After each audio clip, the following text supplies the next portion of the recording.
Hello everyone, welcome back to a new mini blog.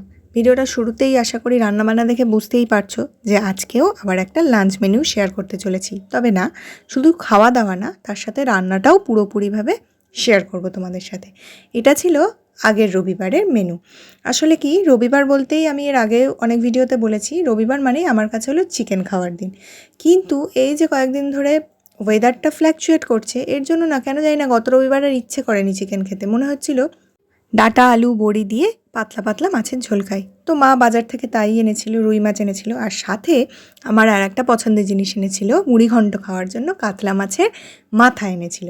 তো দেখতেই পেলে মাছগুলো ভাজতে দেওয়া হয়েছে। আর এখানে ততক্ষণ মশলার একটা পেস্ট তৈরি করে নেওয়া হচ্ছে। এই পেস্টের মধ্যে ছিল টমেটো, আদা, দুটো পাকা লঙ্কা, ধনে গুঁড়ো আর গোটা জিরে।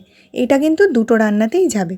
তো এখানে মাছের ঝোলের জন্য বড়িটা ভেজে তারপর সেই তেলেই পাঁচফোড়ন দিয়ে ফোড়ন করে নেওয়া হলো। এরপর আগে থেকে সেদ্ধ করা আলু অ্যাড করে তার মধ্যে ডাঁটাগুলো দিয়ে আর ওই যে মশলার পেস্টটা পরিমাণ মতো দিয়ে এবার ভালো করে এটাকে মিক্সড করে নিয়ে এর মধ্যে পরিমাণ মতো জল দিয়ে তারপর পরিমাণ মতো লবণ দিয়ে আর মা একটু আলুর দম মশলাও তো এর মধ্যে অ্যাড করেছিল, দিলেই ঝোলটা প্রায় রেডি। এরপর ফুটে গেলে এর মধ্যে বড়ি আর মাছ দিয়েও দেওয়া হয়েছে। এই যে দেখো কি সুন্দর ফুটছে।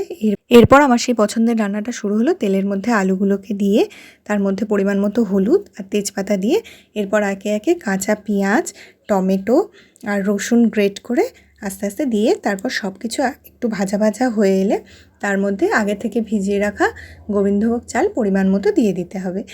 ব্যাস আর কি। এরপর সব কিছু ভালো করে মিক্সড করে নিয়ে মাছের মাথাগুলো দিয়ে ভালো করে কষে নিতে হবে।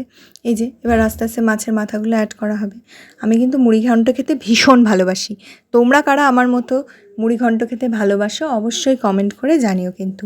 আর এরপর ভালো করে মিক্স করে নেওয়ার পর সেই মশলাটা আবার দিতে হবে, আর তারপর সামান্য পরিমাণ চিনি আর লঙ্কার গুঁড়ো। ব্যাস এইবার সব কিছু ভালো করে মিশিয়ে নিলে, মিস করে গেলাম, গরম মশলা তো দিতেই হবে, না হলে তো গন্ধটাই আসবে না সুন্দর। ব্যাস রেডি হয়ে গেল মুড়িঘণ্ট। আর কি, এবার খাওয়া দাওয়া করার পালা। কি সুন্দর দেখতে হয়েছে তরকারিটা, আমার তো ভীষণ ভালো লেগেছিল। ভিডিওটা এই পর্যন্তই। ভালো লাগলে অবশ্যই লাইক, কমেন্ট, শেয়ার করো। টাটা।